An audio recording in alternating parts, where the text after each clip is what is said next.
I'm Owen Bigland. This is the Inside Edge video blog. Well, looky what happened here. I was going through Twitter here on the internet, and a guy sent me an article from Bloomberg that I posted to my Twitter account, written at the end of May. And it's entitled, "Why Housing is Still the Best Investment for Most Canadians." Now, if you remember that little dust-up that I got in with Bloomberg back in March, that article that I panned entitled Vancouver Real Estate, The Day of Reckoning is Coming. And I said that, it was not worth the paper that it was written on. It was just a kind of an opportunistic doom and gloom piece that's put out during the height of the COVID situation in trying to scare people. And that who cares what the price of Vancouver real estate, or for that matter, the same pundits that were writing about the stock market back in March and April saying that the end is near, sell all your stock, the market's going to crash and we're all going to die.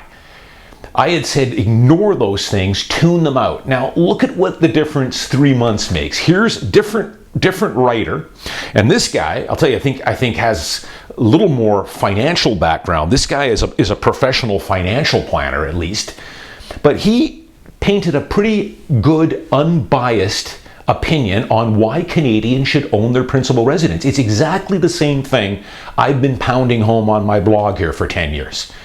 This is the way smart people look at this. They don't look at what Vancouver real estate or what the stock market is going to do next week or the week after that. It should make no difference to you.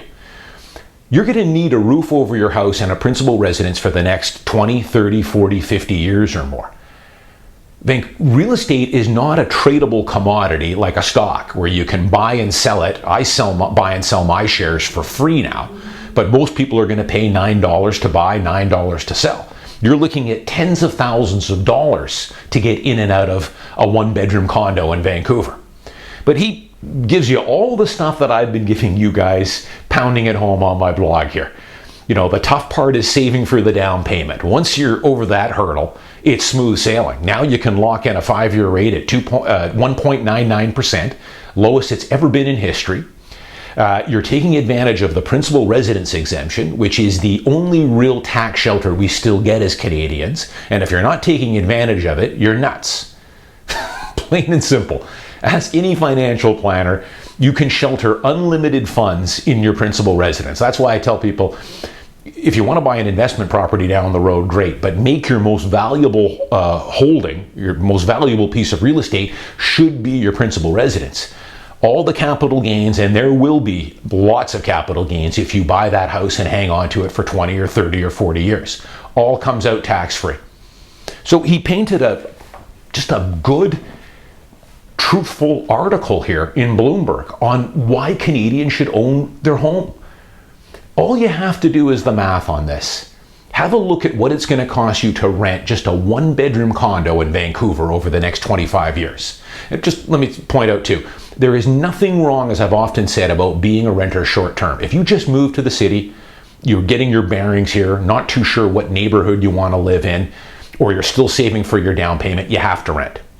But you do not want to be a long-term renter in a city like Vancouver or San Francisco or New York or Toronto or any major city, because it will crush you financially. It'll destroy you. Do the math. Typical one-bedroom condo downtown, nothing fancy, is $2,200 a month with parking. You can easily get up to $2,500 a month for a one-bed now, and still nothing too fancy. Over the next 20 years, you're probably going to drop with inflation and those rents going up with inflation, probably $1 million. $1 million after tax is what you're going to drop being a lifetime renter on a one-bedroom condo for the next 25 years, let's call it. Now do the math about saving the $150K, because that's the hard part, the down payment, and buying that one-bedroom condo for $700 grand. 20 years from now, that condo will be worth probably $1.5, $1.8 million. You've got it completely paid off. If you decide to sell it, all that money flows to you tax-free. There is no argument here. Anyone that tries to get into the I save, rent and save the difference argument and owning is not the way to go long term is lying to you, plain and simple. But it was a pretty good article here. What a difference 3 months makes. 3 months ago, Bloomberg was telling you the sky's falling in, the day of reckoning is coming, sell your real estate, everything's going to go down the toilet here.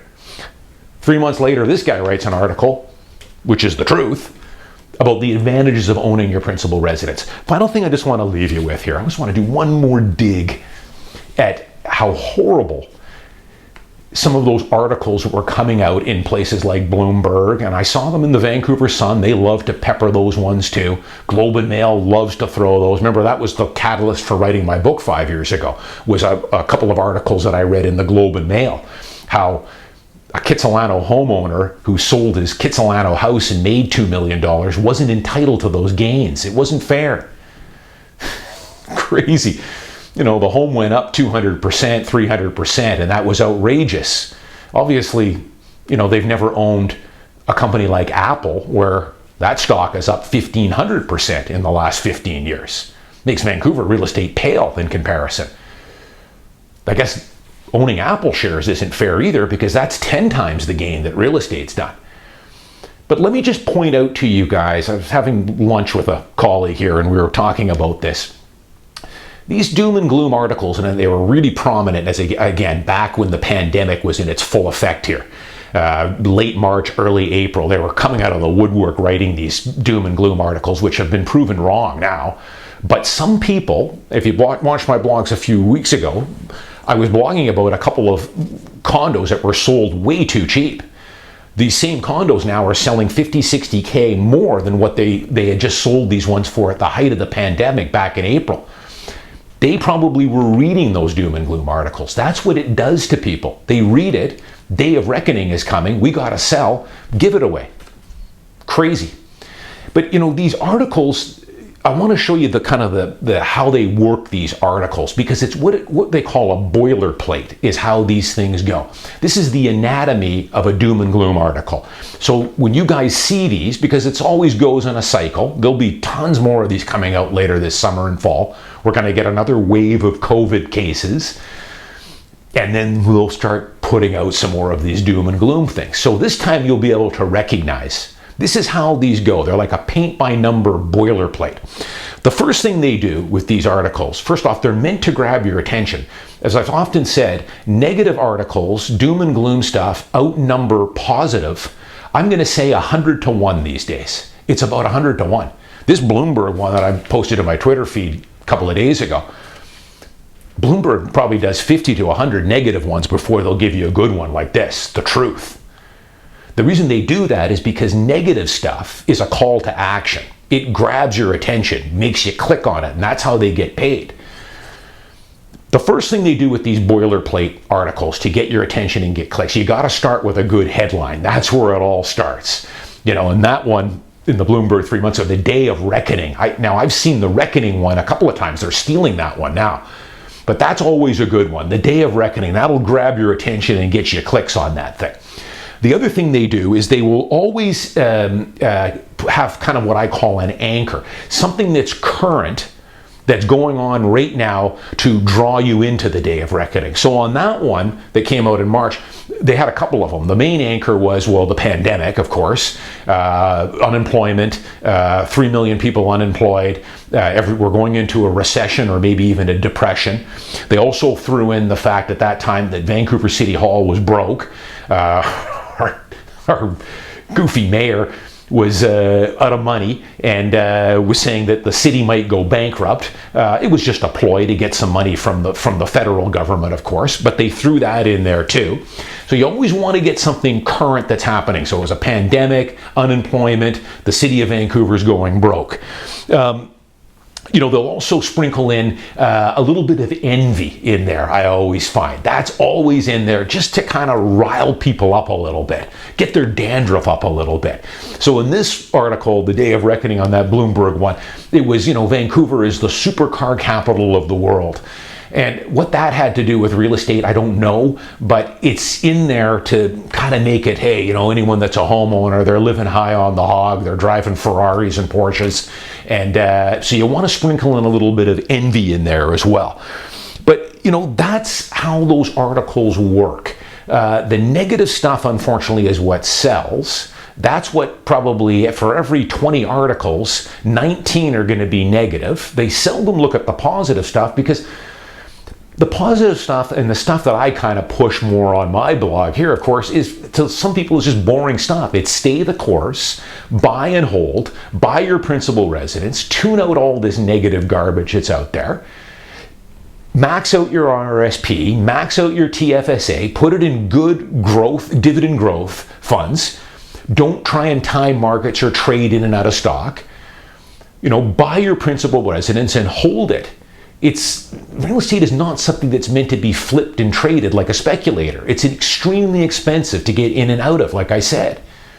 You only really have one advantage as an individual investor or homeowner, and that is to buy and hold. That's the one and only advantage you've got, especially when it comes to stock investing. Although people say all the time that, the stock market's rigged. Well, it's rigged if you're trying to being a trader and a speculator. You're going to get your head handed to you. You're not smarter than these institutional investors. They're going to take advantage of you. The only advantage you have in the stock market is to buy good quality companies like a Bell Canada or a Johnson & Johnson or an Apple or a Home Depot or a Costco, and hold them for 20 or 30 years. Take the dividend flows and keep reinvesting it into more shares. That's a recipe for massive wealth. But so many people want to read these boilerplate articles that the day of reckoning is coming, and it screws them all up. You have to stop it. This is why the bar in life is set so low, that I've often said, because people listen to these articles and they do dumb things, like sell a prime 2-year-old Mount Pleasant condo for $640K in April 10th, when 2 months prior, that same units in that building were selling at $720.